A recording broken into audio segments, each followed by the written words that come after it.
It began with the scent of ash, charred wood, dried blood, the faint crackle of distant embers still smoldering in a ruined home.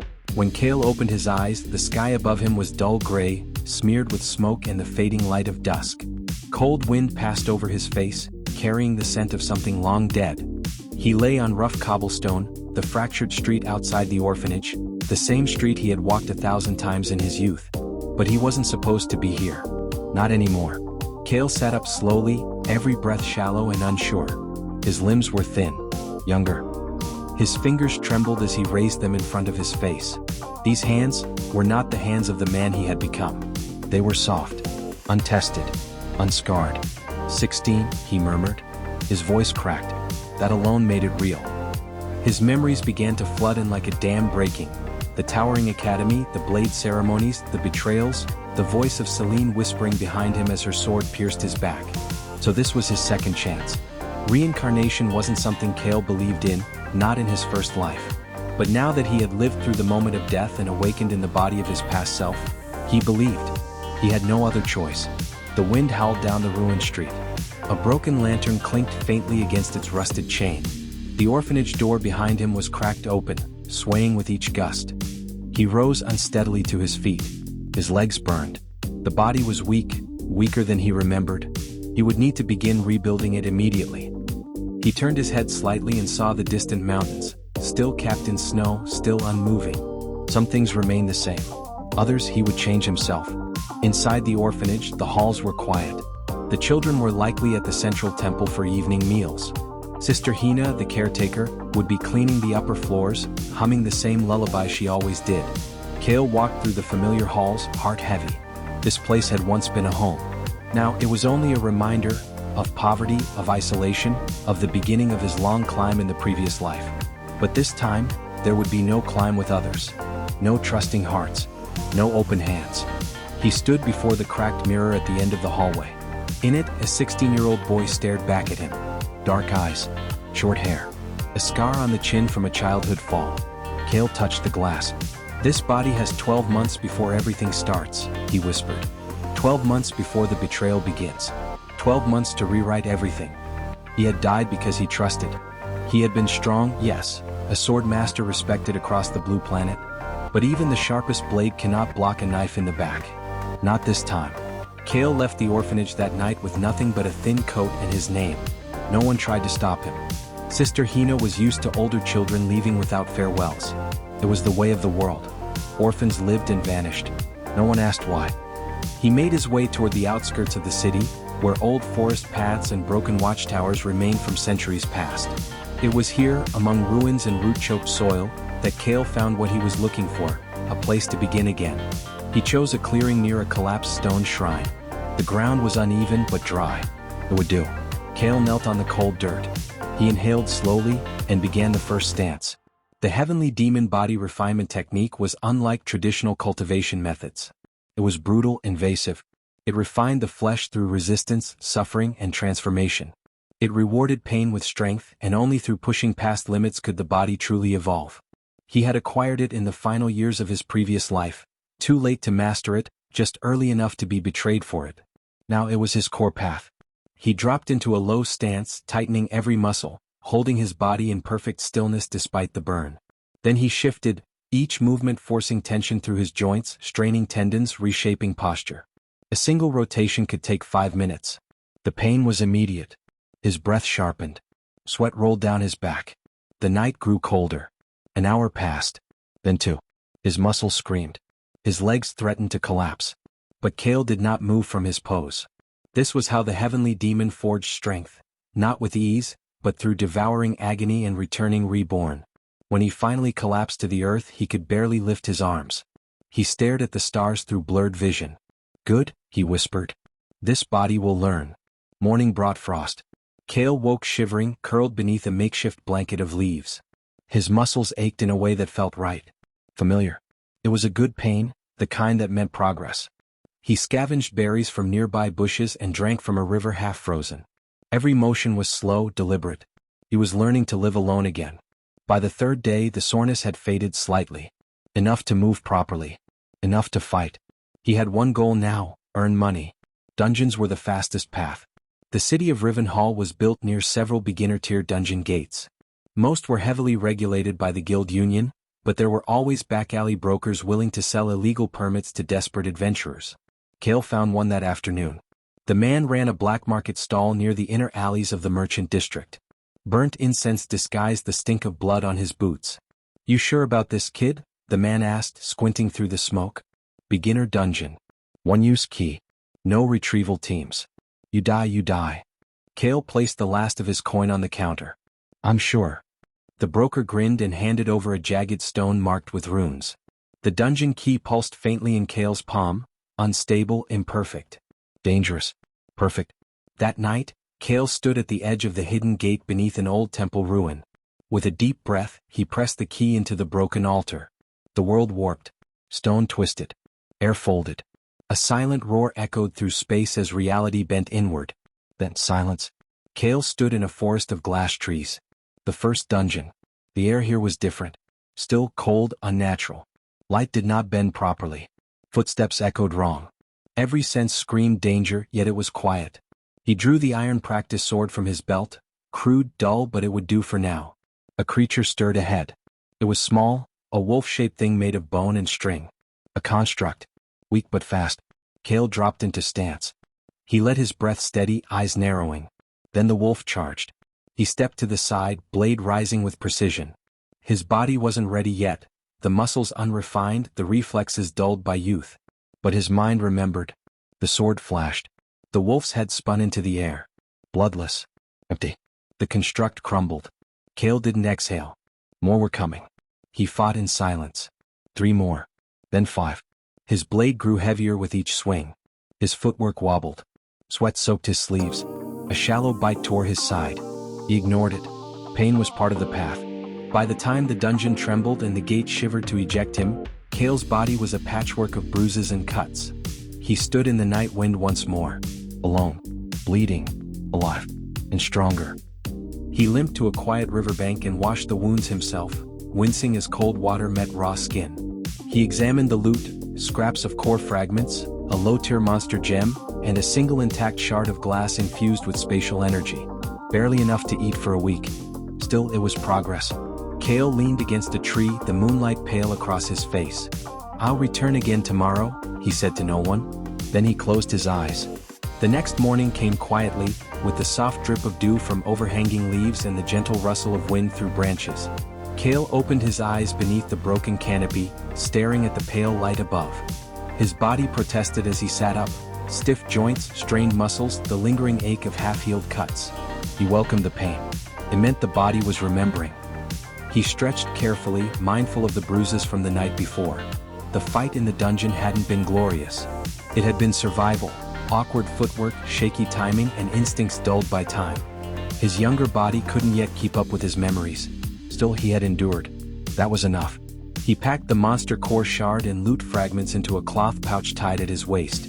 The weight was pitiful, but every coin earned now was another step toward independence. Toward freedom. The city gates would open soon. He had to move before patrols noticed him sleeping in forbidden territory. Rivenhall was always busier in the early hours than most cities. Merchants wheeled carts through narrow alleys, shouting prices with morning voices. Steam rose from roadside vendors selling broth and fried dumplings. Apprentices ran to meet quotas, mothers dragged sleepy children toward temple classes, and guard shifts changed with the clang of iron boots on cobblestone. Kael walked among them quietly, hood low, cloak pulled tight. No one noticed him. He liked it that way. He had lived in this city for nearly 20 years in his past life. He remembered every alley, every shortcut, every rooftop path. But now, in this younger body, he was just another orphan drifting between shadows. The merchant square was already filling when he arrived. Kael approached a small stall operated by a short, balding man who wore too many rings and smiled like someone who sold knives in his sleep. "Back again?" the man asked, eyeing Kael's pouch. Kael said nothing but laid out the fragments one by one. The merchant clicked his tongue as he examined the monster shard under a tinted lens. "Poor quality. You went into a wild gate, didn't you?" the man muttered. "No regulation, no guardian spirits, no guaranteed exit." Kael met his gaze without blinking. "I want a better permit. One more stable." The merchant raised a brow. And how exactly do you plan to afford that, boy? Kael pulled out the spatial shard, the glass-like treasure from the previous dungeon. Faint runes still shimmered across its surface. The merchant blinked. His smile widened. "Where'd you find this?" he asked, voice low. Kael didn't answer. Fine, the man said, pocketing it quickly. "I know a place. I'll get you something semi-official. Not legal but not trash. Tier 1 difficulty. You'll need gear." Kael nodded once. "I'll handle it. And kid," the man added, leaning forward, "next time you bring something like that, don't walk through the front gate. You'll draw eyes." Kael didn't respond. He simply took the handful of copper and silver coins offered to him and vanished into the crowd. He spent the morning weaving through the edges of the city, alley markets, blacksmith sheds, backstreet clinics where alchemists sold diluted healing powder. With every step he felt the weight of time pressing against him. Familiar streets now looked different through young eyes. People he remembered were still alive here, younger, unchanged. He passed a bookstore with faded glass. Inside, a girl sat hunched over a scroll, lips moving silently as she read. Kael paused. His heart tensed. Celine. Her hair was still short in this timeline, her face soft with youth. She laughed quietly as the clerk said something, then stood to help stack boxes. She hadn't seen him yet. Kael turned away. No words. No memories. Not yet. He had a rule now: kindness for the worthy, steel for the rest. He wasn't ready to decide which she was. Kael returned to the ruined glade that evening with a second-hand sword strapped to his back and 2 pouches of healing powder. He also carried dried rations, a water skin, and a basic wound-clotting kit. It was enough.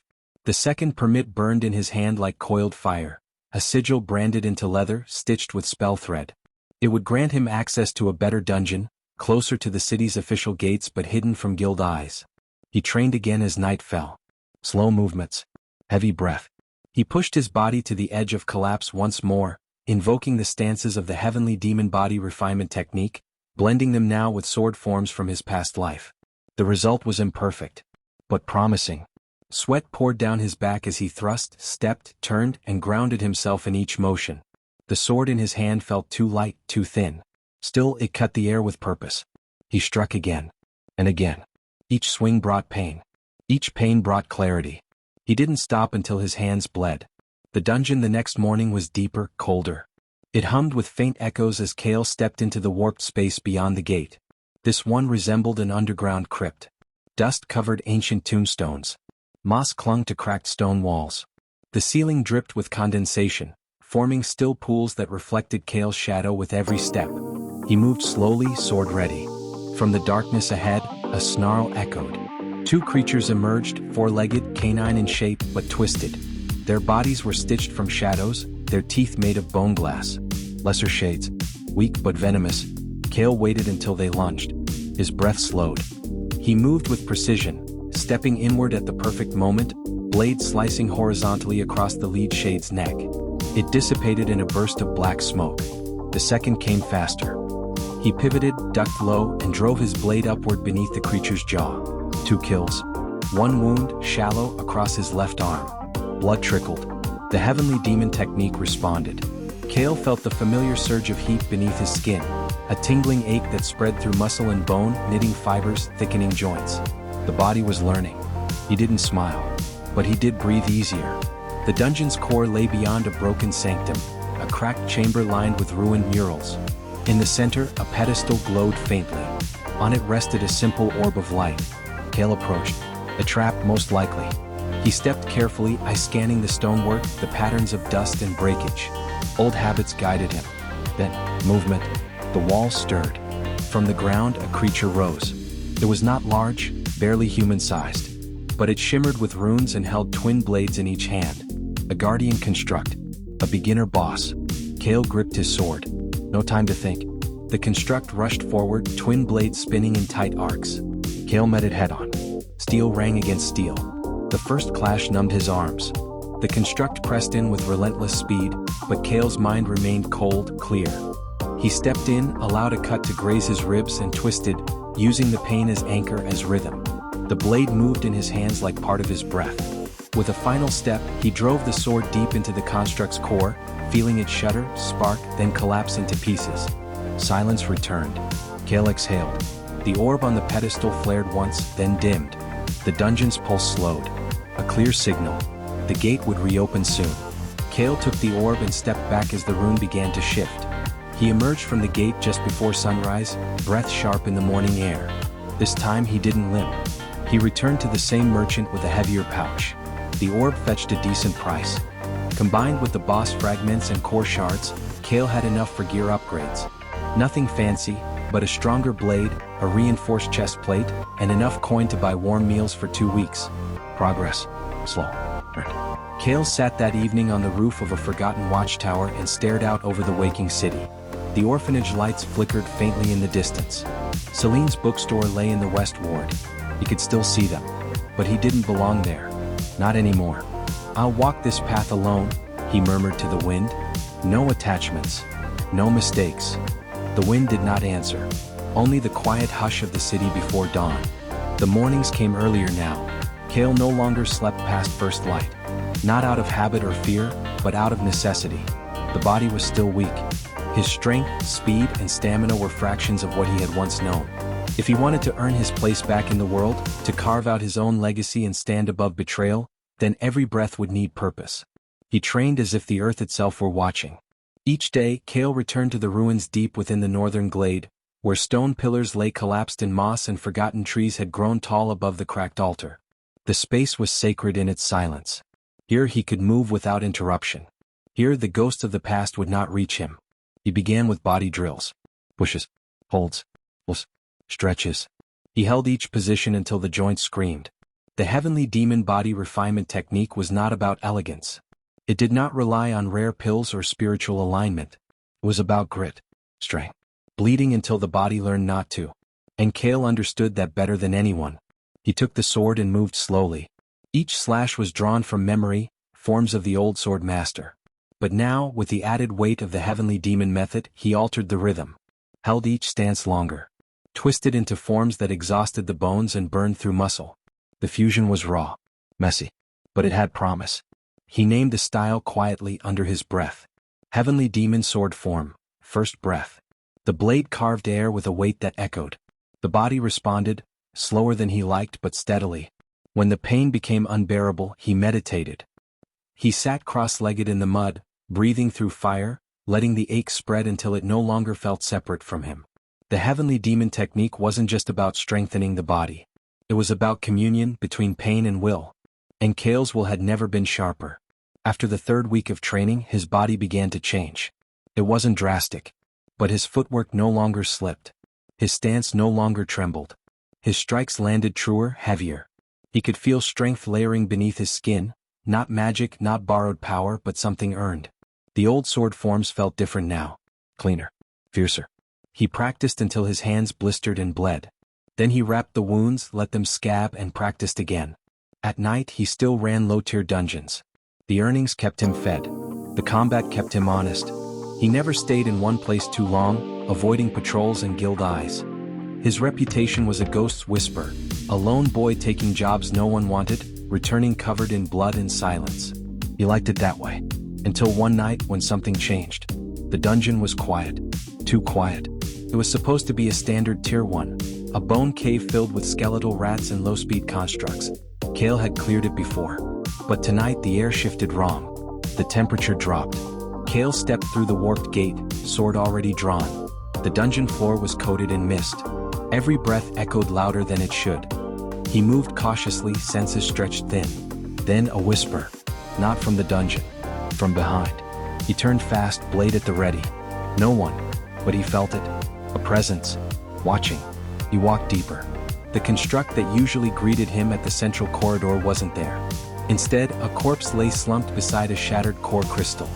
A different adventurer, young, armor cracked, chest pierced straight through. Blood still fresh. Kael knelt. Not recent, he murmured. But not long ago either. A dungeon ambush? He moved on. And then, the shadow moved. A figure stepped out from the mist, long hair drifting like smoke, eyes glowing faintly violet. Not a beast. Not human either. She looked barely older than Kael. Her feet made no sound on the stone. She wore no armor, carried no weapon. Just a torn cloak and silence. Kael raised his blade. "You're not part of this dungeon." The figure tilted her head.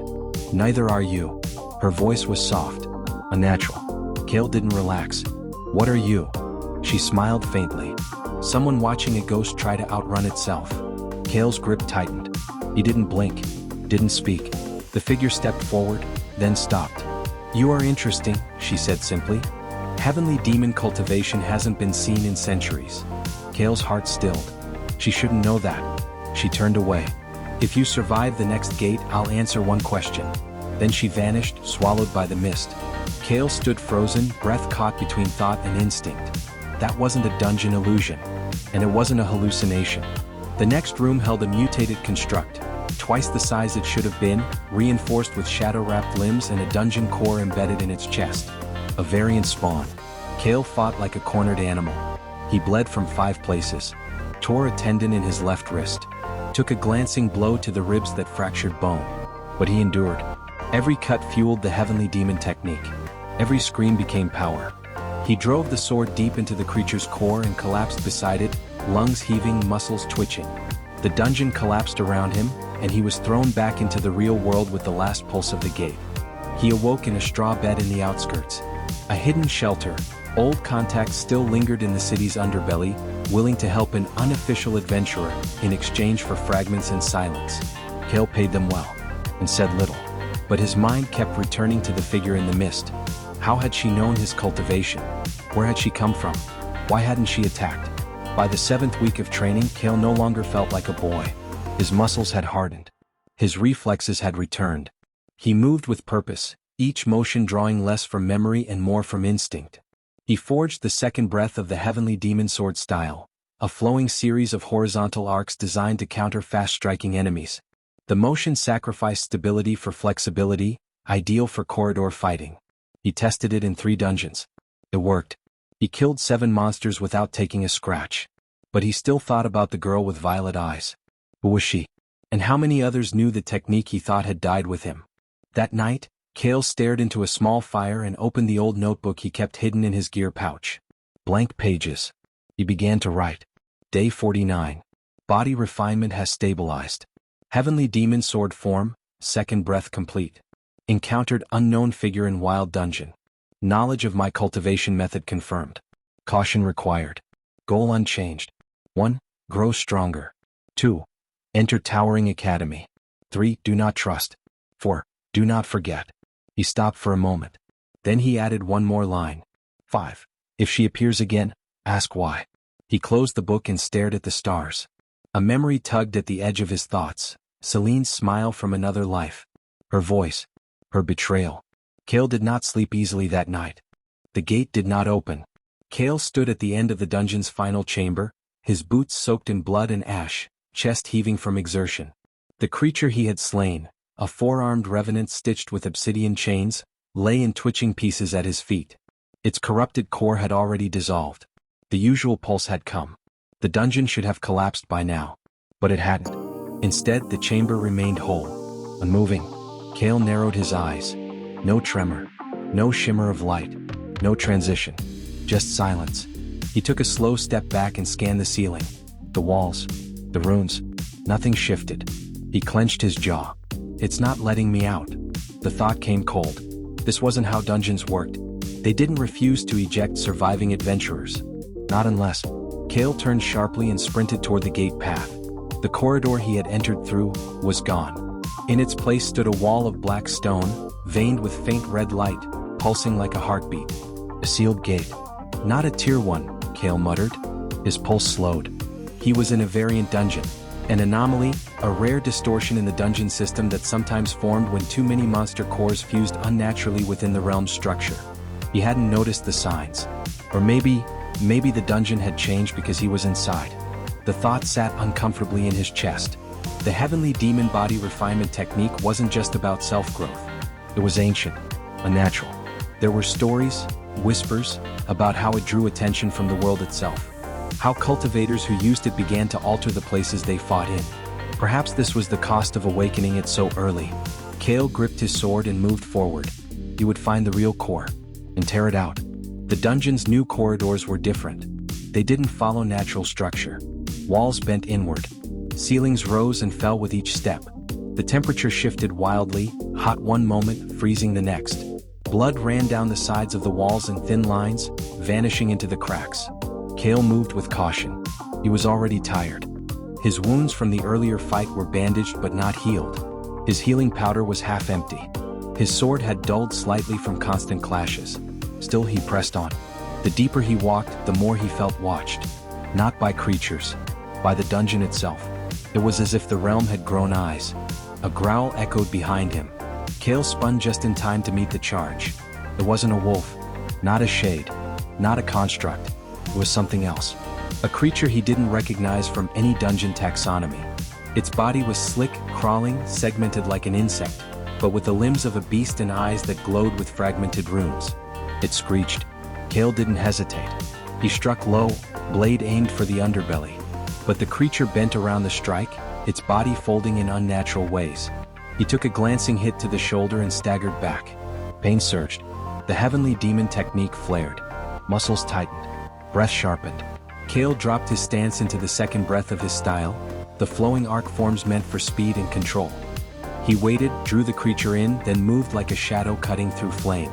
This time his blade met flesh. The monster screamed. Its blood hissed against the stone. It retreated. Kael didn't chase it. He simply lowered his sword and breathed. Then he smiled just barely.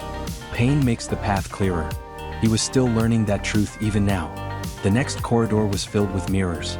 Hundreds of them. Not magical, just warped and cracked glass, each one reflecting his body in different shapes.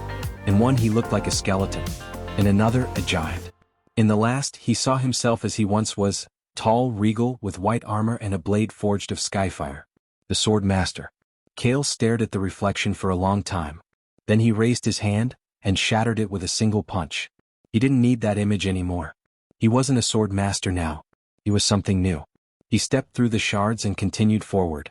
After another 30 minutes of weaving through the ever-shifting corridors, Kael found it, the true core chamber. It was smaller than he expected. A circular room, lined with runes pulsing dimly in a rhythmic pattern. In the center stood an altar of black stone. Floating above it, pulsing with slow red light, was the dungeon's heart. It was alive, and it saw him. Kael felt the air change.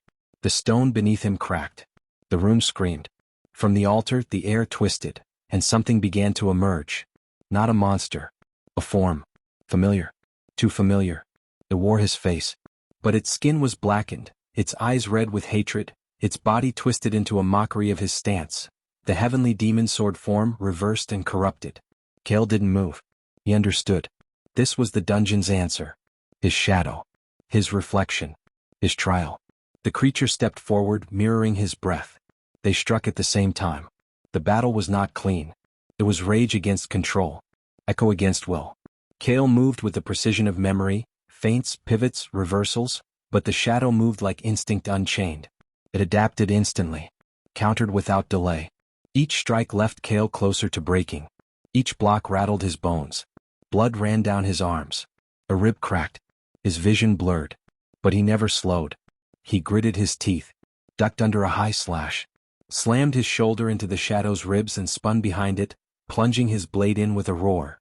The creature screamed. The room shook. Kael tore the blade free and struck again. And again. Until it stopped moving. Until it stopped existing. Silence returned. The dungeon trembled. The core above the altar cracked, then shattered in a burst of red light. The gate opened. Kael collapsed to one knee, panting, his blade clattering beside him. His body was broken, but alive. He woke near the outskirts of the city. The guild wouldn't know where he'd been. He hadn't registered the dive. No one had tracked him in or out. But his body was different now.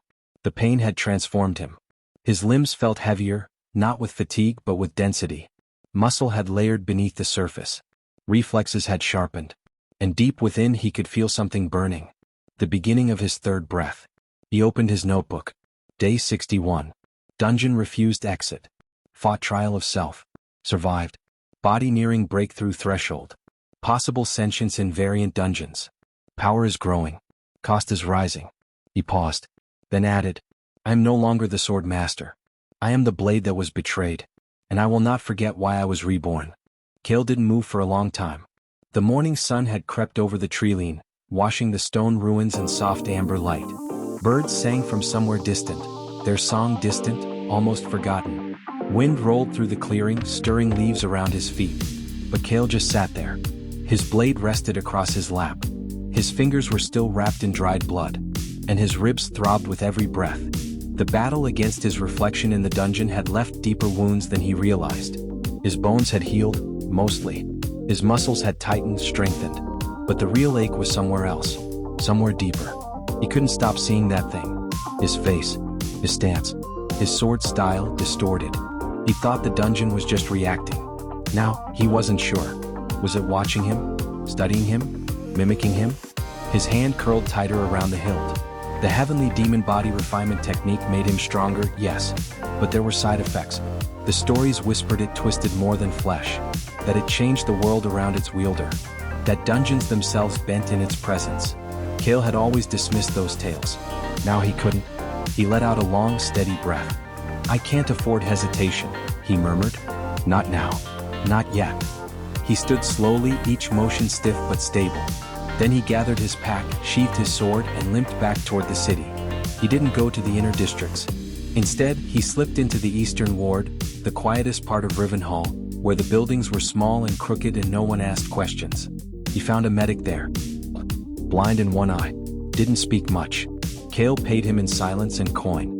The man nodded and began cleaning the wounds. Kael sat through it without flinching, though the alcohol stung and the stitching bit deep. "You fought hard," the old man rasped, not looking up. "Whoever you fought, they bled like you did." Kael said nothing. The medic chuckled faintly, more breath than sound. "That's how I know it wasn't some beast. Beasts don't bleed like men." The bandages were tight and firm. When the work was done, Kael left without another word. He stopped only once, outside a weaponsmith's shed near the market road. Inside hung a display of simple blades, steel, iron, one or two with spirit alloy inscriptions. Nothing noble, nothing grand. But there was one, a curved long sword forged with blackened steel and no engraving, balanced, unadorned. Kael stepped in. "How much?" he asked. The smith, a woman with soot-streaked cheeks and thick gloves, looked up. "That one's meant for someone who doesn't want to be remembered." Kael held her gaze. "I don't." She gave a single nod. 10 silvers. He paid her in full. That night, Kael returned to his training glade. The pain in his body hadn't faded. In some places, it had worsened. The healing powders only dulled the edge. He didn't have the resources for high-grade recovery. Not yet. But he trained anyway. He moved through the first and second breaths of his evolving style. Each form slower than usual, each pivot tempered by bruises and strain. But still he moved. Still he advanced. Because pain in the heavenly demon method was progress. As his sword cut the air, a memory returned. Celine's voice from years ago. A different life. "You always push too far, Kael. You never stop. Not even when it hurts." He had laughed then, back when things were still whole. Back when he thought love could endure the world. He didn't laugh now. Because now he knew what came next. The next day, Kael bought a scroll, a requisition form for Towering Academy entrance approval. It was expensive. Official. He signed it with his name, Kael Runner, and sealed it with blood as custom dictated for cultivation-based applicants. In 2 months, the Towering Academy would open its gates for the entrance trials. Only the top scorers would be accepted. Kael would be one of them. No connections. No sponsors. No family name. Just a sword. And the strength to wield it. He spent the following weeks in isolation. No dungeons.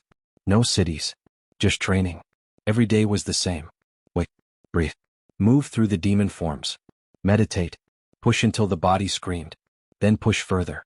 The third breath came slowly, a counterform that required brutal precision, where one's body baited impact, absorbed the hit, and used the recoil to strike harder. It was dangerous. Reckless. But it suited him. Because Kael was no longer trying to avoid pain. He was inviting it. The moment he stopped fearing pain was the moment his style became something terrifying. He had no teacher now. No comrades. Only enemies and a goal. Late one evening, Kael sat near the riverbank beneath the trees. The world was quiet. The stars blinked faintly through thin clouds. The moon hovered low. He opened his notebook. Day 72. Physical condition stabilizing. Third breath unlocked. Break and bind. Style nearing completeness for foundation tier. Entrance trial, 53 days. He hesitated. Then wrote another line. still thinking of her. He closed the book, not because the thought was shameful, but because it reminded him why he was doing this. Celine hadn't just betrayed him. She had smiled when she did it. In this life he would see that smile again. And when he did, he would know the truth. But for now he would train. Alone. Unseen. The wind was cold that morning. Kael stood at the edge of a collapsed temple arch, staring down into a narrow chasm where stone steps disappeared into shadow.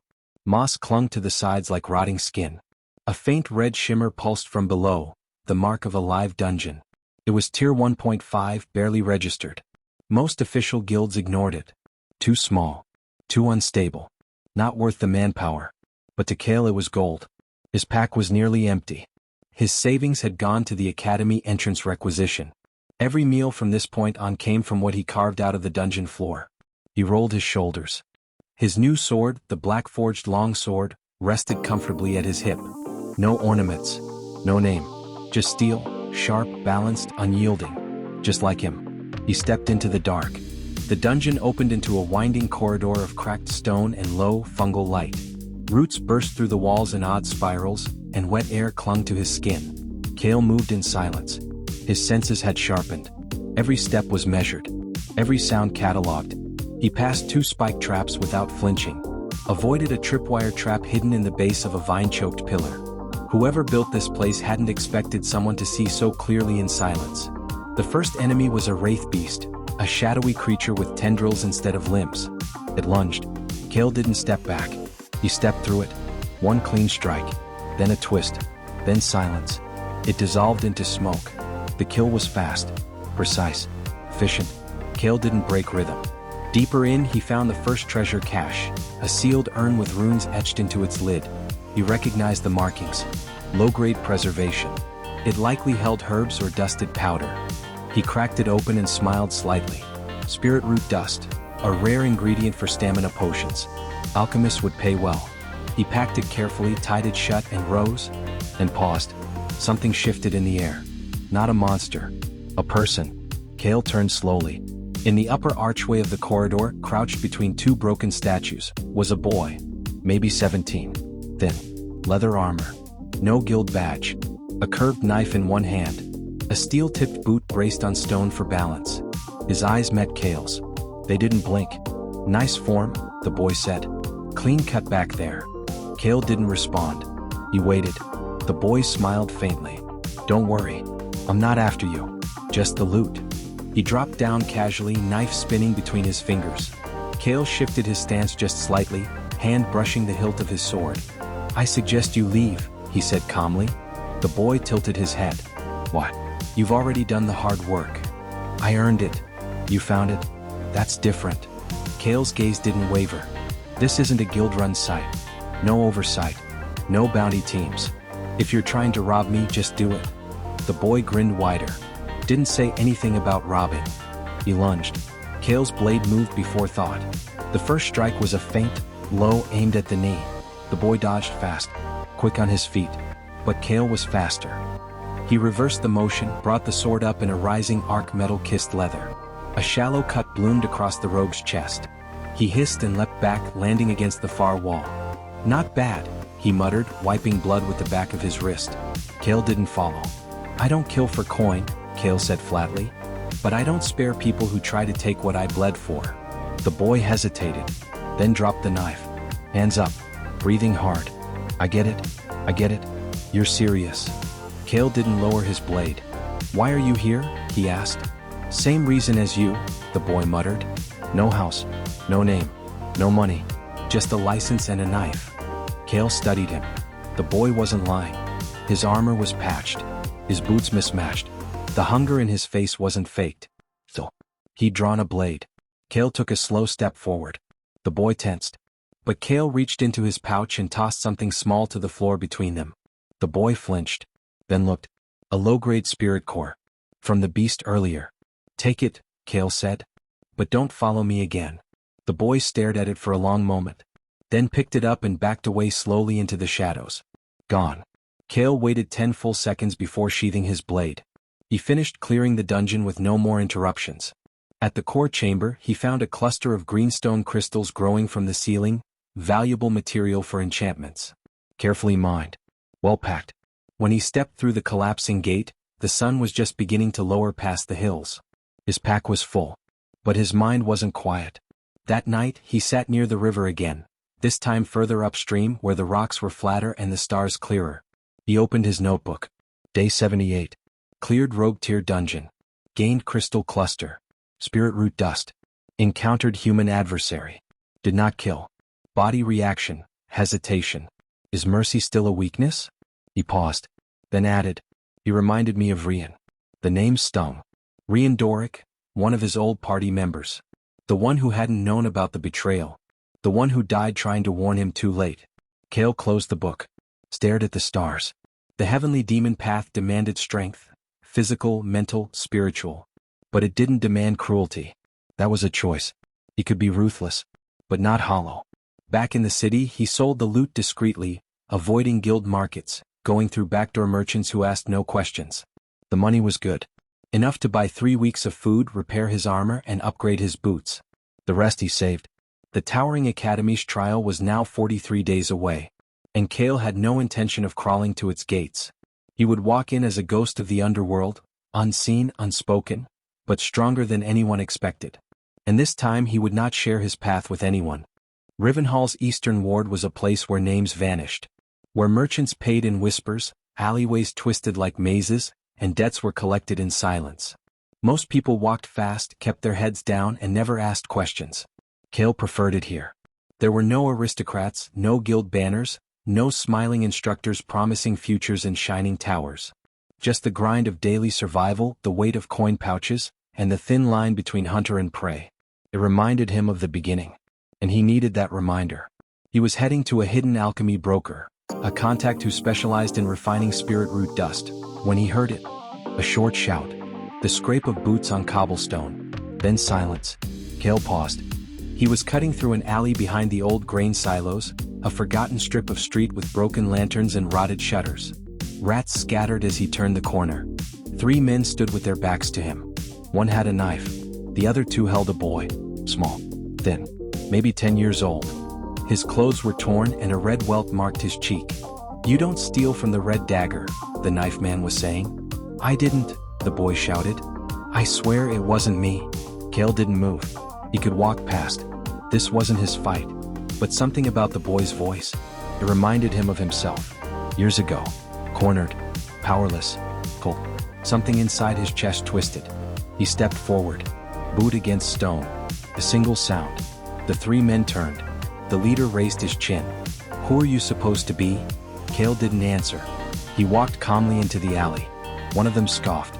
"This doesn't concern you, loner."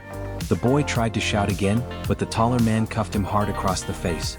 He slumped, dazed. Kael's eyes narrowed. He drew his sword without a word. The street fell silent. The knife man blinked. "You serious?" Kael moved. The first strike wasn't elegant. It didn't need to be. Kael closed the distance in a flash, brought the flat of his blade down against the lead thug's wrist. Bone cracked. The knife clattered to the ground.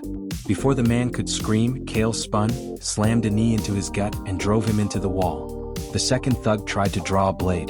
Kael caught his wrist mid-motion, twisted, and swept his legs. He collapsed like a sack of grain. The third man, younger, slower, simply ran. Kael didn't follow. He turned to the boy. "Can you stand?" The child blinked through the haze. He nodded, wobbled to his feet. Kael looked him over. No major injuries. Cuts, bruises, fear. "What's your name?" "Toma."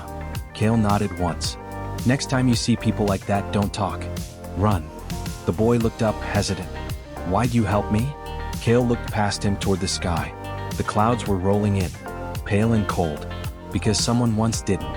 Kael left Toma near the Western District's old temple. A monk there would give him food. Shelter maybe. Children were still protected in the temples as long as they didn't draw attention. Kael didn't expect thanks. But as he turned to leave, Toma grabbed his coat. "Will I see you again?" the boy asked. Kael didn't answer. He just walked into the smoke-stained streets and disappeared. That evening, Kael returned to the glade to train. But something felt different. His strikes were heavier. His body moved cleaner. The third breath of the heavenly demon sword style had begun to evolve. It was no longer just a counter-strike. It had rhythm now: pressure, release, retreat, crush. a pulsing flow between punishment and control. It reflected his growth. He moved through the forms as the wind rose, as dusk fell around him, until the sword blurred through the air like a storm. And yet, his mind wasn't silent. Not tonight. He kept seeing Toma's eyes. The fear. The hope. He remembered what it felt like to want someone, anyone, to care. He didn't regret stepping in. But he knew better than to get close. He sheathed his sword slowly. His notebook lay open nearby. He picked up the charcoal stub and wrote. Day 81. Intervened in mugging. Child named Toma. Response was immediate. No hesitation. Still protective. Still vulnerable. He paused. Then added. I was seen. The next morning someone was waiting for him. Kael stepped out of the side market apothecary and froze. A girl stood by the alley mouth. Maybe 17. Dark cloak. Pale hair tucked under a hood. One hand resting on a satchel full of scrolls. She didn't look dangerous. But her eyes were sharp. She studied him with the kind of gaze that wasn't curious. It was calculated. I saw what you did yesterday, she said. Kael didn't blink. Then you saw too much. The girl tilted her head. Maybe. Or maybe I saw just enough. Silence hung between them. Then she stepped closer. I'm not here to blackmail you, she said. My name is Lyra. I study alchemy. I help sell in the ward. And I saw what you did for that boy. Kael stayed quiet. Lyra continued, voice calm. I also saw how you moved. Your form. Your control. You're not normal. He didn't deny it. I don't care where you learned it, she said. But I think you need a friend who can make potions. Kael raised an eyebrow. You want something. Everyone wants something. He studied her for a moment longer. Then nodded once. Fine. One condition. Name it. No questions. She smiled faintly. Deal. Kael wasn't used to having company. So when Lyra showed up again, cloak drawn, satchel clinking faintly with potion vials, he didn't say a word. He simply nodded and turned toward the outer ruins. She walked beside him without comment. They crossed the city's eastern ward in silence, passing the butcher stalls and incense vendors, weaving through alleys and back streets until the crumbling wall of the old quarter came into view. Beyond it, a broken path led into one of the few unregistered Tier 2 dungeon gates, a collapsed shrine long abandoned by the guilds. Kael stopped beside a rusted statue and glanced at her. This isn't a spectator's trip. Lyra didn't flinch. I know. You get hurt, I'm not carrying you out. Fair. You slow me down? I won't. Kael studied her for another moment, then turned. Keep up. The dungeon opened into a winding canyon, slick with moss and dripping water. Strange vines grew along the walls, pulsing with faint blue light, humming softly in response to footfalls. Lyra stayed behind Kael, just far enough not to interfere, just close enough to watch. Kael drew his blade. The first enemy was a cave crawler, long, armored, with hooked limbs and acidic spit. It lunged from a crevice with a screech. Kael pivoted low, stepped into the strike, and drove his blade through its core with a single, clean motion. The creature spasmed, twitched, went still. Kael turned. Lyra was already crouched beside it, uncorking a vial.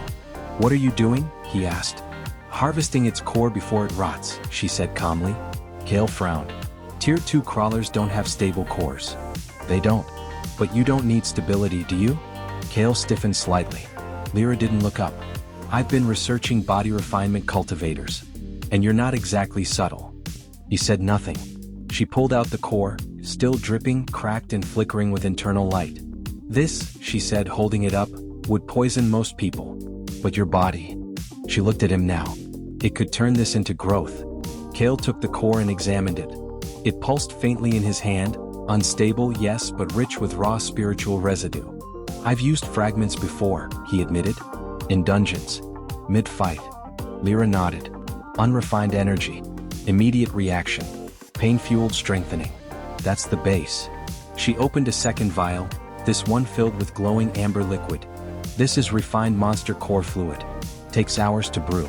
Burns like wildfire when ingested. But if your body can handle it...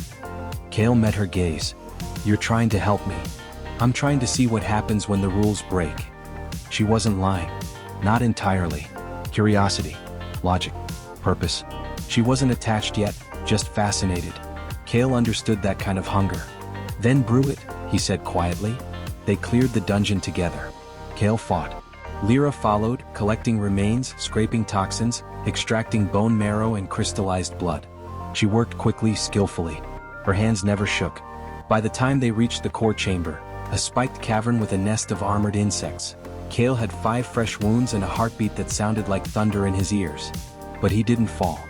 He moved through the third breath of his sword style with frightening clarity, each motion refined through pain, rage, and precision.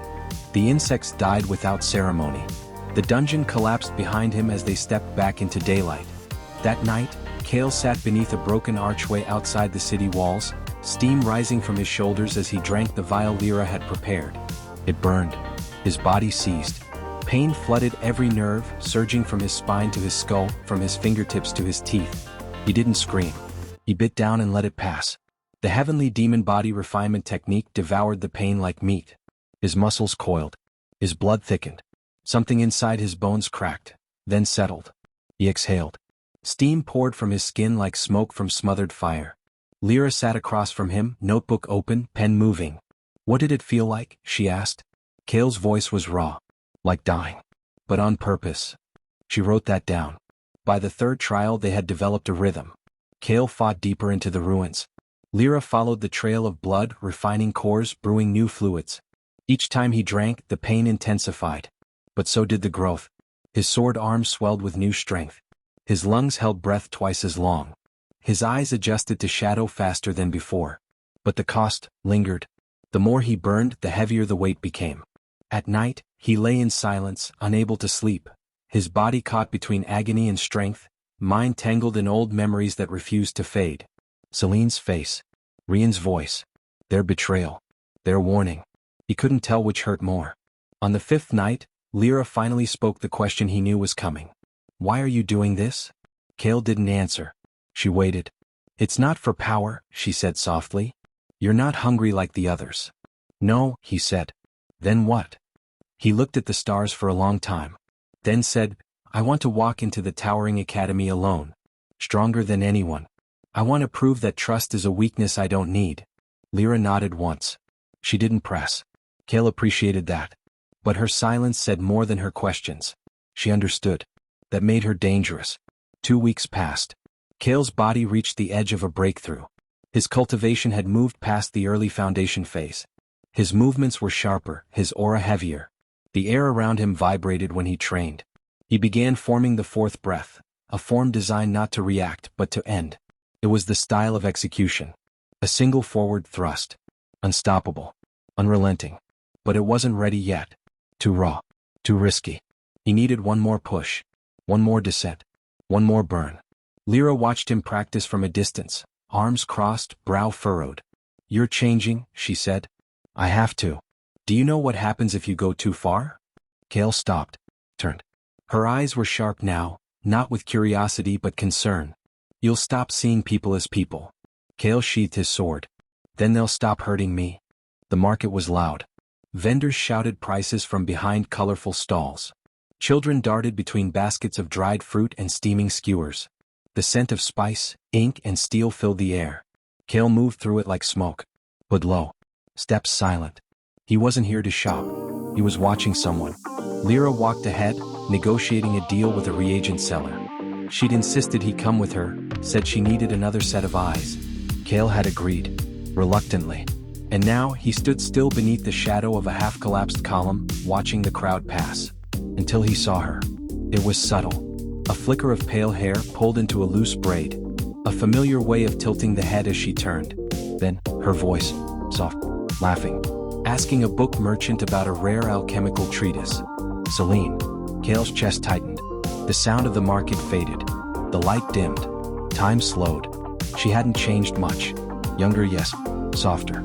No trace of the cold ambition that would later burn behind her eyes. She wore a scholar's robe, simple but finely made. Her hands held a stack of scrolls. Her smile was innocent. And yet, Kael felt the old wound open. She didn't recognize him. Of course she didn't. To her he was no one. Just another cloaked figure in a crowd. But to him, she was the knife in his back. The whisper in the dark. The voice that said "I love you" the night before she left him to die. Kael's breath slowed. His hand brushed the hilt of his sword. Not to draw it. Just to remember it was there. She passed only a few paces from him. He didn't move. She didn't look. Then, for the briefest moment, her eyes flicked sideways. Not at him. Through him. And kept walking. Lyra returned a few minutes later. Got what I needed, she said. Decent price too. Kael didn't respond. She paused. Something happened? Kael shook his head. But his jaw was clenched. His eyes lingered on the path Celine had taken. The direction she'd gone. She was here, he said quietly. Who? He hesitated. Then, someone I used to know. Lyra tilted her head slightly. Friend? Kael exhaled. Not anymore. They left the market in silence. Kael didn't speak until they were back in the ruins, the place where the air was still, the light dim, and the sky too far to touch. He trained harder than usual. Every strike faster. Every motion sharper. He moved through the third breath again and again until sweat soaked his cloak, until his shoulders burned, until his arms screamed. Lyra didn't interrupt. But she didn't leave either. When he finally collapsed to one knee, breath ragged, she approached with a water flask and a blank expression. Was she important? She asked. Kael took the flask, drank, said nothing. Lyra didn't push. But her silence was heavier now. Not with judgment, with awareness. That night, Kael opened his notebook under the broken moonlight. Day 86. Saw her. She smiled. She didn't know me. His hand hovered over the page. Then he added, the past is still real, even if no one else remembers it. The next morning, Kael went back to the market. Alone. He didn't search for her. But his eyes flicked toward the West District. Toward the bookstore. The same one she used to work at. He stood outside it for a long time. Through the glass he saw her again. Talking with the shopkeeper. Laughing. She looked happy. Untouched. Kael clenched his fists. What if he said something now? What if he stepped forward? Would she still betray him? Or was that future gone? He didn't know. And that terrified him more than the memory. He returned to the ruins and trained until his hands bled. The pain helped. But not enough. Not this time. Lyra found him that evening, sitting alone, staring at the blunted edge of his sword. She sat beside him. Quiet. I don't need comfort, he said. I'm not offering it, she replied. Pause. Then. Did you love her? Kael didn't answer for a long time. Then he said, yes. And that was the truth. Lyra didn't nod. Didn't speak. She just pulled out a small vial and handed it to him. Newly refined. Stronger than the last batch. Kael took it. His fingers were steady. But his heart felt like ash. The Tier 3 gate pulsed like a heartbeat carved in stone. It stood at the base of a collapsed fortress in the outer hills, surrounded by fallen watchtowers and bramble-choked ruins. No guild had touched it in years. Too far from the city. Too unstable. Too fatal. Kael liked it for those very reasons. There would be no patrols here. No witnesses. Just him, and the gate. He stood before it in silence. The wind tugged at his coat. Ash drifted across the grass from a nearby campfire long gone cold. Kael stepped forward. Placed his hand on the stone.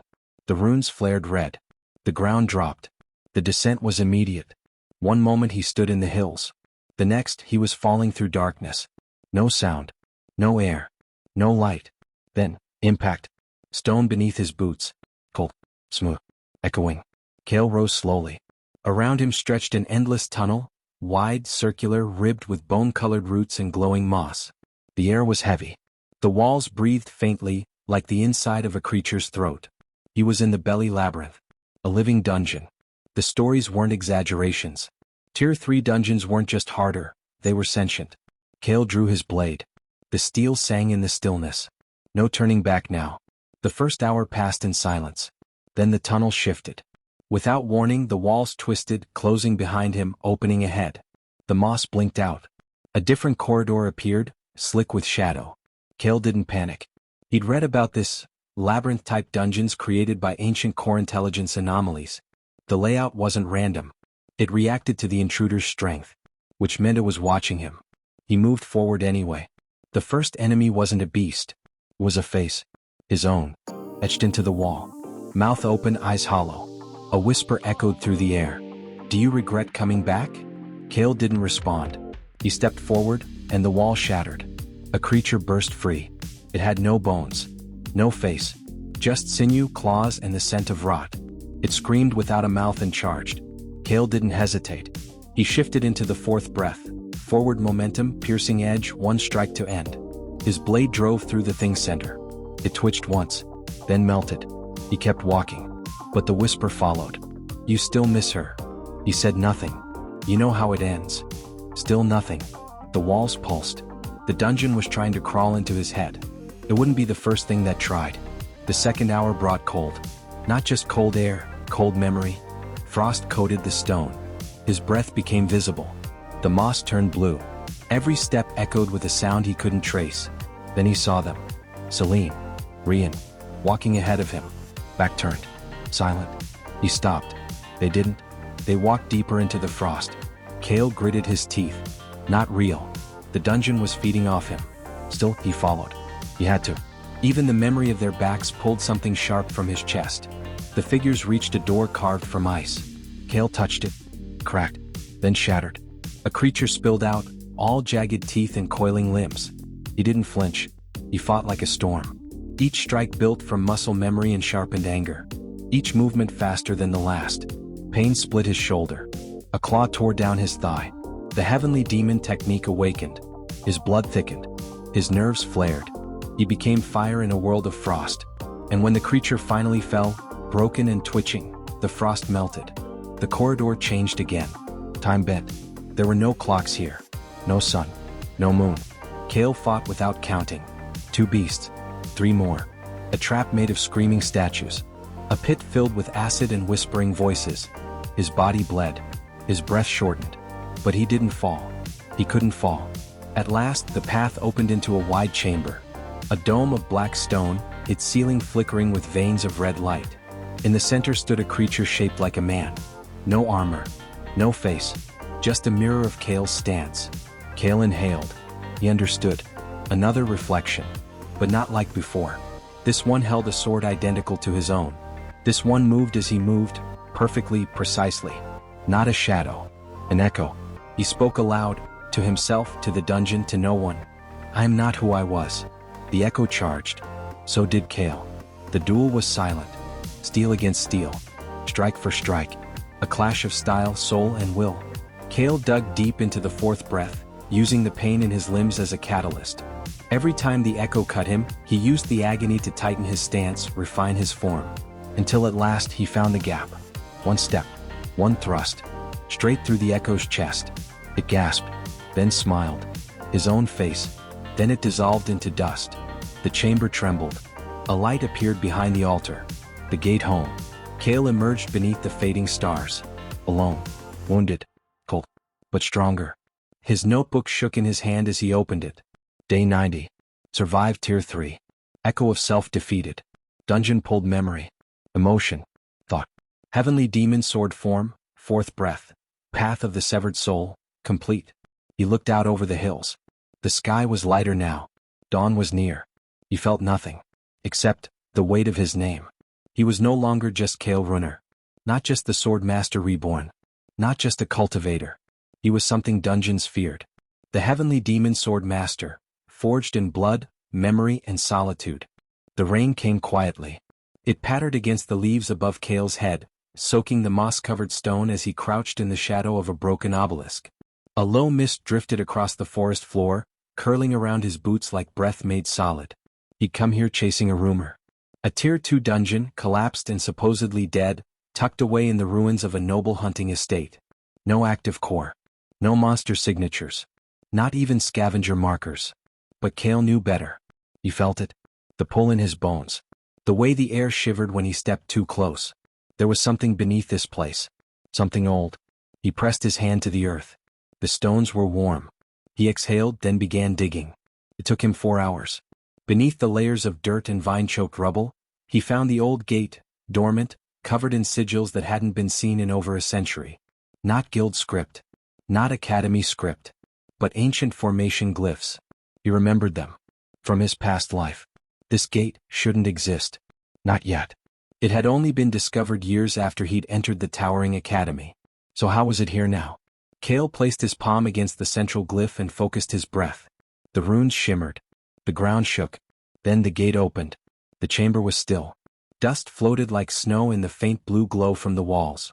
Cracked murals lined the stone, their symbols eroded but familiar, Depictions of celestial cultivation paths, demon blood rituals, and body refinement circles lost to time. Kael stepped inside. His footsteps echoed too loudly. No monsters. No noise. No traps. Just silence, and a pressure that settled deep in his chest. At the end of the chamber stood a pedestal. Something rested atop it. Kael approached. A box. Small. Blackened wood. Bound in threadbare leather straps. His fingers hovered above it. This was wrong. Nothing in this place should know him. Nothing from this time should remember. But still. He unlatched the straps. The box creaked open. Inside was a sheath. And within it, Kael drew the blade slowly. It was thin. Straight. Impossibly light. And carved with his name. His old name, the one he used when he'd become a sword master in his past life. Not Kael Runner, but Kael of the Skybound Path. His breath caught. He hadn't spoken that name in years. How had this weapon, his weapon, been placed here? He turned the blade over. There was something etched on the underside. A sentence. If you remember who you were, then you are not alone. Kael stood frozen. The words pulsed faintly, spirit-inked. A trace technique used to leave hidden messages only readable through inner force. This wasn't a coincidence. Someone else knew. Someone who remembered. His grip tightened around the hilt. Who left this? He whispered. But the walls gave no answer. Just the sound of distant rain bleeding through stone. He left the vault before nightfall. He didn't disturb anything else. He didn't need to. The sword rested on his back now, its weight familiar like a memory put back where it belonged. But his mind wouldn't quiet. Who had left it? An old companion? An enemy? Someone else reborn? And if they remembered him, were they watching? Kael returned to the outskirts and found Lyra waiting at the usual place. She was seated on a broken wall, a potion vial spinning slowly between her fingers. "You're late," she said. "I found something," Kael replied. Her eyes flicked to the blade on his back. "That's not your usual sword." Kael drew it. Lyra went still. "Where did you get that?" she asked softly. "You recognize the script?" "Only in theory," she said. "It's older than the city. Pre-guild era. Pre-everything era." Kael said nothing. He didn't lie. But he didn't explain. Lyra studied his face for a long moment. Then she nodded, more to herself than to him. "You're not the only person hiding a secret," she said. Kael looked up. "You too?" "I study forbidden techniques. Body modification. Core infusion. The kind of alchemy that gets people erased if the guild finds out." Kael exhaled. "So we're both ghosts." Lyra smiled faintly. "Maybe that's why we work." Later that night, Kael sat under the open sky, notebook in hand. The stars were faint, distant, but they were the same ones he'd stared at the night he died. Day 92. Found vault.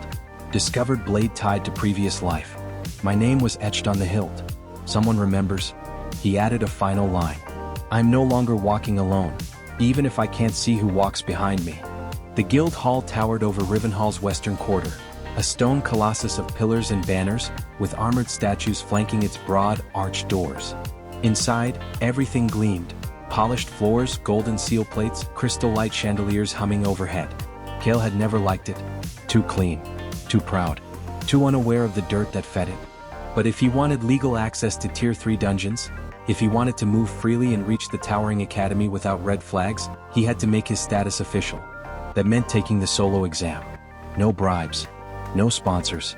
Just a blade, a name, and an audience of skeptics. He stepped through the gates with his cloak low and his sword on his back.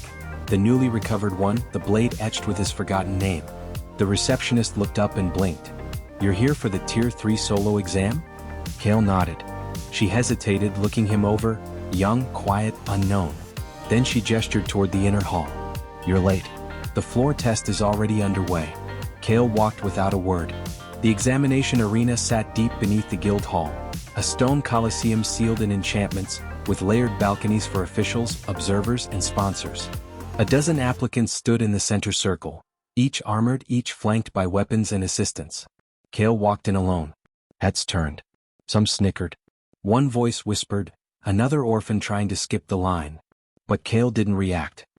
He moved to the far edge of the platform, drew his blade, and sat in silence. Waiting. Watching. The first test was a combat simulation, a spell-forged construct designed to mimic high-tier monsters. One by one, applicants stepped forward to face it. A hammer-wielding mercenary shattered the illusion in 5 heavy blows.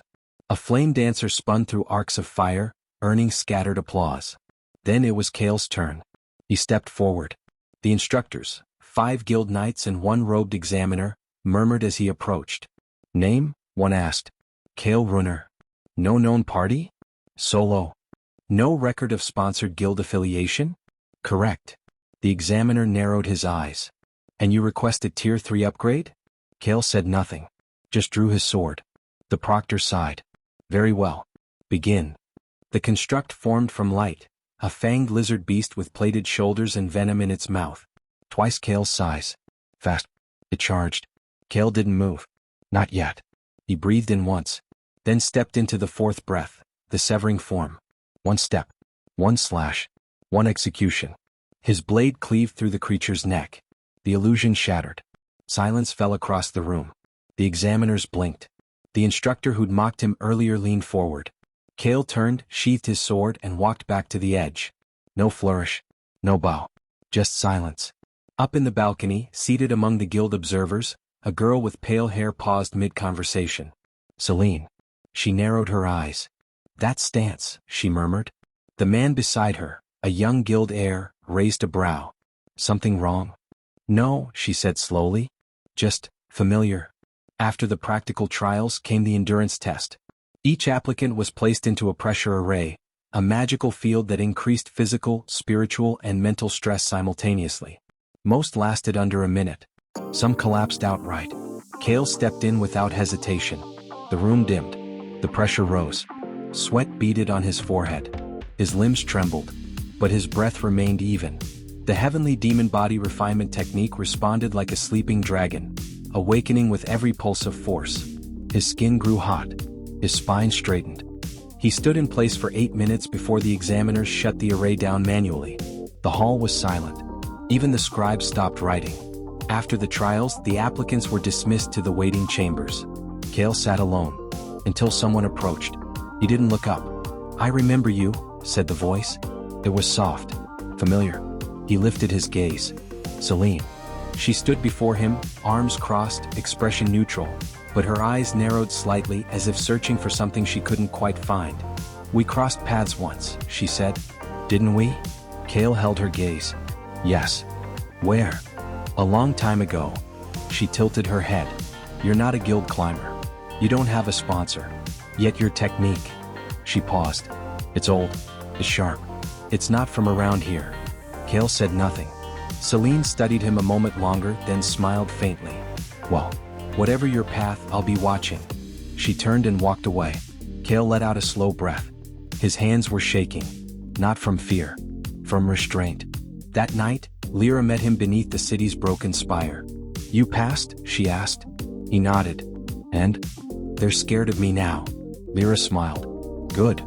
Kael unslung the blade from his back and leaned it against the stone wall. She saw me. Celine? Yes. Did she recognize you? No.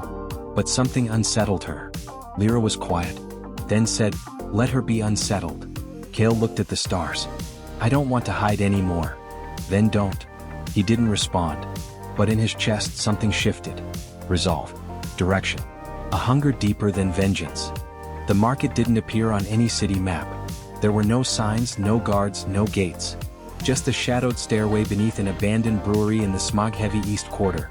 10 steps down, 1 knock on the rusted door, and a silver fang slipped through a slot in the wall. Then silence. Then the sound of bolts sliding. Kael stepped into the market of fangs. The air shifted instantly, heavy with incense, scorched herbs, and dusted coin. Dozens of stalls packed into narrow corridors, dimly lit by glow-glass jars. Traders in cloaks barked soft deals. Cursed talismans, monster bone dust, false identity scrolls, dungeon forgeries. Everything forbidden, everything priced in whispers. Kael moved through the maze with quiet purpose. This place hadn't changed. Not even in this life.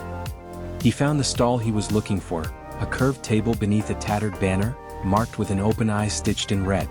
The broker behind it was short, wide, and wrapped in chain-lined robes. One eye was missing. The other gleamed with merchant hunger. Kael placed a bundle on the counter, wrapped tight in cloth, tied with a leather cord. The blade. The broker's smile vanished as soon as he saw it. Slowly, reverently, he opened the bundle. The steel shimmered faintly in the low light. Not magical. Not enchanted. But it remembered things. Kael could feel it. So could the broker. This sword, the man rasped, does not belong to this time. Kael said nothing. The broker's fingers trembled slightly as he touched the hilt, then drew back as if burned. Where did you get it? Trade secret. Do you know what this is? Yes. The broker looked at him for a long moment, then nodded once, slowly. There's someone who's been searching for this. For years. Kael's eyes narrowed. They left a standing offer. Said it wouldn't expire. No name. Just a location. Where? The broker reached under the table and pulled out a sealed scroll. Take this to the cliffs beyond Southfall Ravine. Burn it. Wait an hour. Kael took the scroll. Didn't open it. And if I don't? The broker's smile returned. Then no harm done. But if you do, you might find answers. Kael wrapped the sword again and turned to go. Be careful, boy, the broker said behind him. Some relics are meant to stay buried. Kael didn't return to the city. He walked straight for Southfall. The cliffs there were jagged, overgrown, and lined with blackstone thorns. The wind screamed over them like a warning. Nothing lived here. Not for long. He found the outcropping mentioned in the scroll, a flat stone platform overlooking a sheer drop. Kael placed the scroll on the ground. Lit it with a spark from his flint. The flame burned fast. Too fast. No ash. Just a burst of silver light. Then silence. Kael waited. 1 hour. Nothing. 2. Still nothing. Then, movement. The wind shifted. A doorway opened in the air. Not a portal. Not a gate. A door, made of shadow and brass with no hinges, no wall. Just standing there humming softly. Kael stepped forward. Drew his blade. Then walked through. The chamber beyond wasn't a room. It was a vault of memories. Shelves of weapons.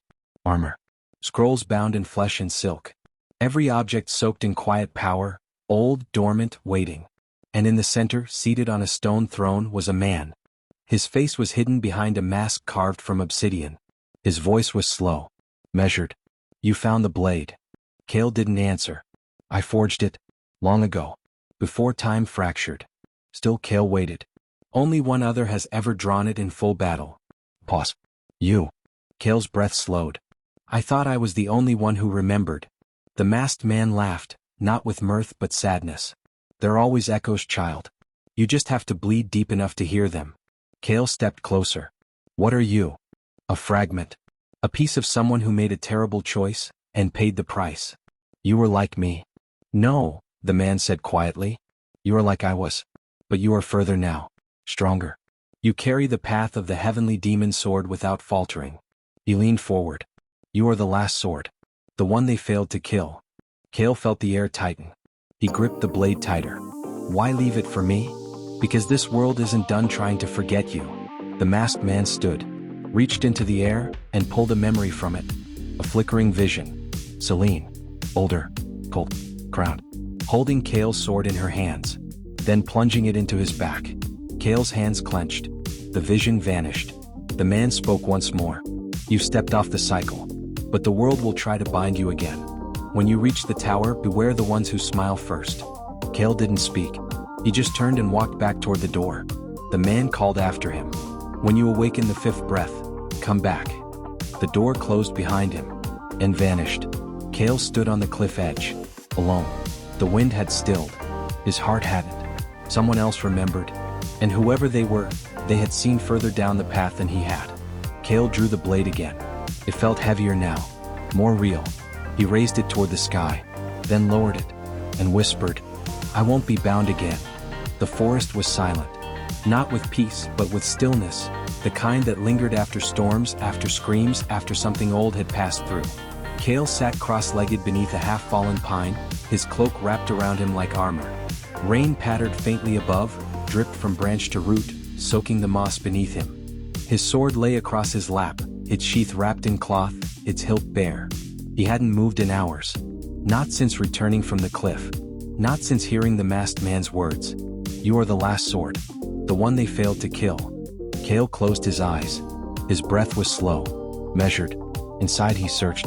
The heavenly demon body refinement technique had 4 layers completed. 4 breaths mastered. Each one carved into his nerves through blood and repetition. Each one forged through agony, not theory. But the fifth breath was different. It wasn't physical. It was intention. Not just how to kill, but why.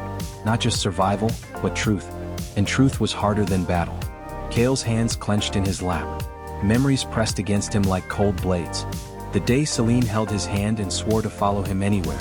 The moment she stood beside his enemies, unmoved. The look on Rian's face when he realized the betrayal had come too late to stop. Kael inhaled through the ache. His breath caught. Not from pain. From choice. You want to be strong so no one can betray you again? But who are you without that pain? His training began again at dawn. Slowly. Without style. Without motion.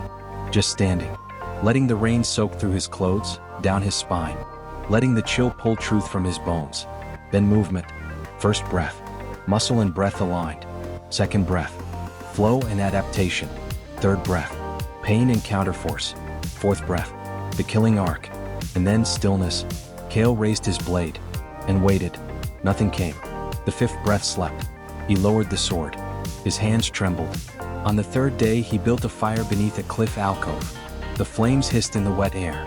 Kael sat before them with the relic blade laid across his knees. He stared at it for hours. Not the steel. The name. Kael of the Skybound Path. The title given to him at the Towering Academy when he became a sword master. He thought that name was his peak. Now, it felt like someone else's skin. He picked up the sword. Raised it slowly. Then began to speak aloud. One breath. One truth at a time. I am not the man I was. I do not seek their approval. I am not afraid of being alone. I am not afraid of remembering. I am not a weapon. The words cracked. Like iron under strain. But they didn't break. Not yet. The fifth breath began to form on the seventh night. Not through motion. Through stillness.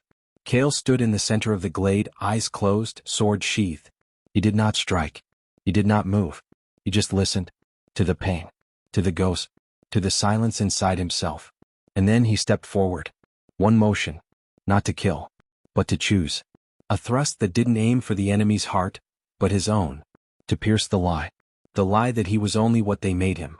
That he had no path of his own. That he was born only to be used, discarded, reborn, used again. The sword moved with perfect balance. Kael exhaled. And the fifth breath awakened. He fell to his knees. Not from pain. From release. His mind had gone quiet. For the first time in this life. He stayed there for hours. At dawn he returned to the city. Lyra was waiting near the outskirts, arms crossed, coat damp, a small campfire flickering at her feet. You disappeared, she said. I needed to, Kael replied. You look different. Kael nodded. I let go of something. Lyra didn't ask what. She just handed him a vial. Then you'll need this. He took it. Drank. The bitterness grounded him. You're almost ready for the academy, she said. Kael stared toward the horizon. The tower's silhouette was visible now, faint, distant, crowned in cloud. Not almost, he said quietly. Now I am. That night Kael opened his notebook. Day 97. Fifth breath awakened. Breath of the will, sword that does not answer. Not a form. A decision. I'm not what they made me. I am what I choose to become. The morning sky was pale gray. Not stormy. Not bright. Just heavy. Kael stood alone on the western road, the towering academy rising like a spire of memory in the distance. Its high walls were still wrapped in mist, its gates shadowed by banners and runes. From here it didn't look different. But Kael knew better. He died because of that place. Now he would return to walk its halls with open eyes. He adjusted the strap on his pack, shifted the relic blade on his back and started walking. His steps were slow. Grounded. Each footfall left a print in the cold earth behind him. The walk from the outer districts to the academy gates took hours. The road grew quieter the farther he went. No carts. No merchants. Only travelers like him. Most came in groups. Hopefuls with guild sponsorships, noble crests, shining weapons and matching uniforms. They laughed. Whispered strategies. Shared rumors of the trial ahead. Kael passed them without a word. Some looked at him with curiosity. Others with disdain. A few saw the blade on his back and wisely stepped aside. No one challenged him. Not yet. By midday, the road narrowed, funneled toward a wide stone bridge that arched over a slow-moving river. Beyond it stood the Gate of Ember, the formal entrance to the towering academy. Kael paused at the crest of the bridge. He had stood here once before. 6 years older. Heart wide open. Hand in hand with Celine. He remembered her smile. He remembered thinking the world couldn't touch them. He remembered being wrong. Kael closed his eyes, breathed in deep, then crossed. At the gate, officials waited beneath high banners. Clerks in deep blue robes. Enchanters with scrolls. Instructors flanked by ceremonial guards.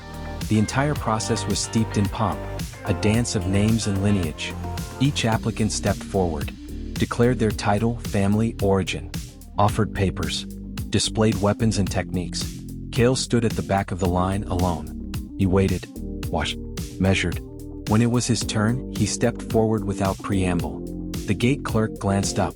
Name? Kael Runner. No house. None. No sponsor. No. The clerk raised a brow. Solo applicants must present a record of cultivation tier or proof of exceptional combat performance. Kael handed over his license, marked with the fresh seal of Tier 3 Solo. The clerk scanned it, eyes narrowing. Who authorized this? Guild Hall. 7 days ago. The clerk called over a robed examiner. Whispers passed between them. Kael said nothing. At last the examiner returned. Very well. You are cleared for the trials. Kael nodded once, stepped through the gate, and entered the courtyard. The academy grounds had not changed. White stone paths wound through trimmed gardens and towering libraries. Training arena stretched along the far side, open to the sky. Bells rang in the distance. The air was laced with the scent of parchment and forged smoke. Felt the same. But Kael wasn't. He walked past the waiting candidates, past the student guides, past the instructors directing arrivals. He found a quiet bench beneath a thin-leaf tree and sat, waiting, watching, letting the rhythm of the place return to him. Lyra arrived soon after. She wore her usual travel cloak, satchel slung over her shoulder, notebook in hand. Made it, she said, sitting beside him. He nodded. No problems? She asked. Just bureaucracy. You look calm. I'm not. She smiled faintly. Good. That means you're still human. He didn't answer. They sat in silence, until a familiar voice broke it. Well, this is unexpected. Kael looked up. Celine stood across the courtyard. She was dressed in academy robes now, official. Crest pinned at the collar. Flanked by 2 senior applicants from noble houses. Her gaze met his. This time she paused. Longer than before. There was no recognition in her eyes. But there was unease. You're applying? She asked. Kael stood. Yes. You'll be competing against more than beasts. I know. Her eyes narrowed slightly. You hide your aura. But not your intent. Kael didn't blink. Then you should pay attention. She smiled, polite, practiced, empty. I will. She turned. Walked away. Kael watched her go. Lyra glanced sideways at him. She still doesn't know? No. But she feels something. Yes. Lyra nodded slowly. Good. Let it grow. Let her wonder. That night, Kael stood at the edge of the training field. The stars were faint. The sky clouded. But the air felt honest. He drew his sword. Not to fight. Just to hold it. The relic blade pulsed softly in his hand. His past had followed him here. So had his future. He whispered, not to the stars but to himself. I am not the boy who came here to be accepted. I am not the man who died protecting the wrong people. I am the sword they buried. And now I am awake,